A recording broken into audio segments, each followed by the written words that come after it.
Hey, what's up guys? John here. 1 year ago on this channel, I put out a video saying the power grid collapsed. And this video is based around kind of what's starting to happen right now with the cyber attacks. These cyber attacks are really starting to heat up. And that video was made based on what this man in the thumbnail said, that banks could potentially be going down, hospital services could be going down. We could see a real big issue with food supply, shipping, distribution, trucking as the power grid faces stresses and strains that we've never before seen. Now, the more I look into it, the more we pay attention to what happened over the weekend, the more we should really be cautious. Now, I'm not saying this to concern anyone, but I'm going to lay out a chain of facts that have happened and that are happening now for us to have a conversation about it below in the comments. Drop your comments below. Let me know how you see this all playing out. Now, on this channel, all I talk about is personal finance, real estate, business, and money. That's it. But when we're talking about the entire financial system, we're talking about the economy getting completely reshaped. I think it rises above nearly everything else. So hit the like button if you want. Hit the like button. YouTube will share the content. If not, whatever. Today's video is sponsored by GreatCreditFast.com. You want to fix your credit? We'd love to help you. We have a team of experts in my office. We're helping a lot of people. We'd love to help you. GreatCreditFast.com. Take a look at this. So this company, CyberPolygon, they're associated with WF, right? Everyone knows about this guy here. People have seen him all across the internet. They've seen his speeches, and this guy right here on my thumbnail. Now, this guy has been a part of WF for 52 years. 52 years. It's not like a fly-by-night operation. If you put, they always say that you are a collection of the 2 or 3 people you spend the most time with. Now, imagine you spent most of your time with some of the wealthiest, most powerful business people in the world, the most powerful companies and corporations, governments, and entities in the world, and you all had one mission, and you guys worked together on it for half a century. What do you think the outcome would be? It would probably be pretty favorable for your group, right? Because you guys are putting all your resources and power together. And that's exactly what's happening right now. We're seeing something pretty huge here. So look at this. Klaus, they have Microsoft, Visa, MasterCard, UNICEF, Interpol, like some pretty big players. 200 organizations, 48 countries. But look at this. So their group is basically a collection of banks. They're partners and participants. You have IBM, but you also have SBER Bank. You have Deutsche Bank. You have all these different banks, Gulf Bank, all these different banks that are working together because they are concerned about a potential cyber attack, right? This is what they're saying. They're concerned about a potential cyber attack, and all these banks are working together. But look at what is happening. Cyber attacks impacts U.S. federal government, NATO allies. Here's what we know about the breach so far. So you just go on Google, and you just put in, let's say, just the last week, right? The last week. And you start to pay attention. Major cyber attack at OMV vendor. Every Louisiana driver's license holder exposed. Maryland leaders, exclusive U.S. government agencies hit. European investment bank hit. You start to just connect the dots. All this is like 9 hours ago, 23 hours ago, 2 hours ago. Nuclear security. Like, you see what's happening, right? Microsoft 5 hours ago. It's starting to really, really amplify. It's starting to really, really pick up. And they say that 68% of all organizations suffered a cyber attack in the past year. Now, imagine 5 years ago, how many cyber attacks were there? I never heard of one. But I wasn't studying cyber attacks 5 years ago, for full transparency. It wasn't on my mind. I wasn't really thinking about cyber attacks. But I'd never heard of it, right? Now you're starting to hear about it almost all the time.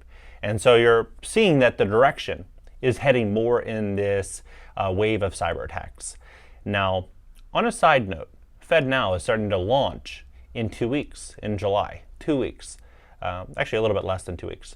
So, but look at this map. So this all kind of, in my opinion, is, I'm going to lay out and connect the dots, and we can have a conversation at the end. But in 1900, the gold standard, right? The gold standard gives value to the dollar. The Federal Reserve Board is created to ensure, let's fix this, there we go, is created to ensure, I'll just click on it, maybe that'll be easier. Here we go. The Federal Reserve is created to ensure gold-backed checks and banknotes. Cash is no longer tied to the gold standard. 1933, 1958, Visa Bank, AmeriCard, and American Express first launched in 1958, MasterCard 1966, right? ACH 1970s, FedWire 1980s, 2015 same day wire, then RTP 2017, and then FedNow. So you see that of the last 125 years, they rank FedNow as one of the top 10 most important things in the financial system. So that is something to pay attention to. Another thing to pay attention to is Macron is asking for an invitation to join BRICS, right? This all connects the dots, by the way. So right now, BRICS is Brazil, Russia, India, China, and South Africa. So total population of the current 5 countries is 41.44% of the entire world's population, about 3.27 billion people.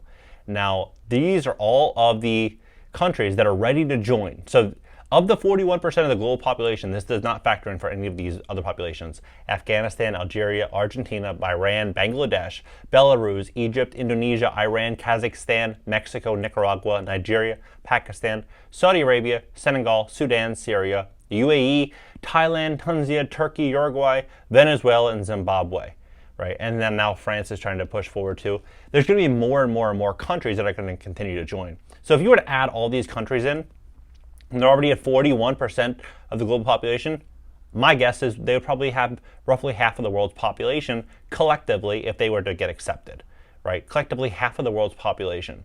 And what are we seeing here in America? We're seeing immense money printing, record high inflation.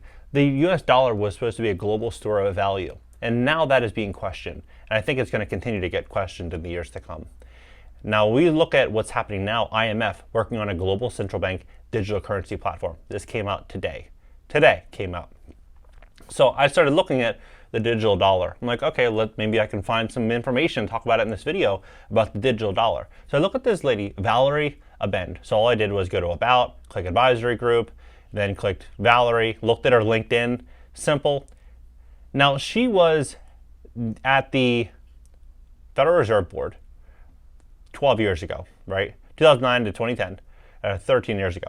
And then she was also at the US Treasury, right? So and then she's working at cybersecurity. So she worked at the Fed, worked at the Treasury, cybersecurity. Now she's working on this digital dollar. And she's working with this entire team to push forward this digital dollar. Now, this digital dollar, I think, is going to play a very, very unique role because we hear a lot about climate, we hear a lot about this. Well, connect the dots here.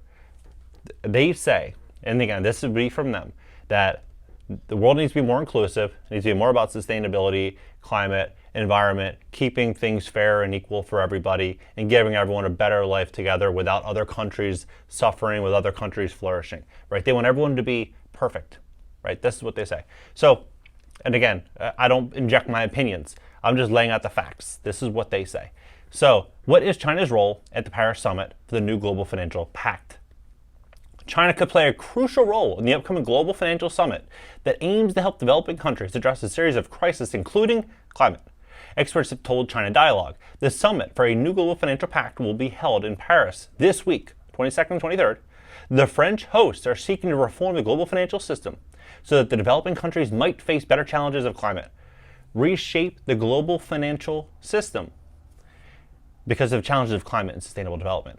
Nearly 70 countries are facing debt crisis, with many of them also on the front line of extreme weather events and struggling to meet UN Sustainable Development Goals, a collection of 17 target adoptions by all United Nations members since 2015, right? So, okay, well, let's look at this. One focus is to reform multilateral development banks, MBs, and DBs. These institutions, such as the World Bank, provide longer-run affordable financing for governments for projects that private sector would not finance, such as roads, railways, and bridges. Currently, MDBs aren't large enough to meet the needs. Kevin Gallagher, director of Boston University Development Policy Center, tells China Dialogue. Furthermore, these policies are not consistent with green and inclusive development. Gallagher notes a third problem is that the voice of representation of the developing countries are small relative to Western powers that do not borrow. Motley underlined another problem. The global north borrows with interest rates between 1% and 4%. The global south at 14%. And then we wonder why energy partnerships are not working. Moreover, high inflation means the cost of borrowing is growing. So you're like, okay, so if they could only borrow money at cheaper rates, then they'd be able to move forward on these goals, right, to make the world more inclusive. They're like, okay, well, let's look at some of the benefits of the CBDC. So they say that it would secure the reliable means of digital payments. Remittance CBDCs can use online and offline for transactions, right, and increase the speed and lower the costs for cross-border payments.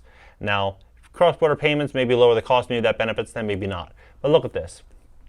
In America, $79, almost $80 billion leaves the U.S. banking system in the last week. So if we have a situation where the banking system is going under immense pressure, and we start to see more and more of these cyber situations, and we start to see more and more pressure under these regional banks, could we have a situation to where we walk into a very, very big problem and FedNow comes to the rescue, and then we slowly start to move into a direction, and that direction then happens to be safer, issue a little bit more security with cyber threats, and it offers a global, inclusive type of relationship in which banks and partners all over the world can move forward and initiate their goals for sustainable development.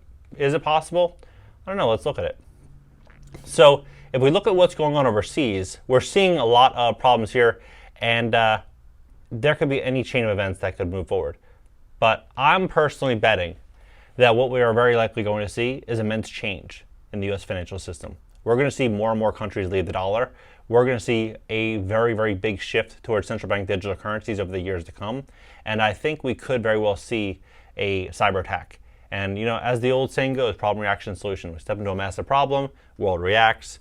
We're presented with a solution. The solution might just be one that, you know, benefits the world. What do you think? Drop below. Let's have a conversation about this. I think we're going to see a lot of change, without doubt. I think the next 4, 5, 6, 7 years will be unlike any years we've ever seen in history and ever read about in history. I think the world is about to get completely reshaped. Drop below, hit the like button, add me on IG for content you won't get here. And if you need help fixing your credit, we'd love to help you at greatcreditfast.com. Catch you guys in the next video.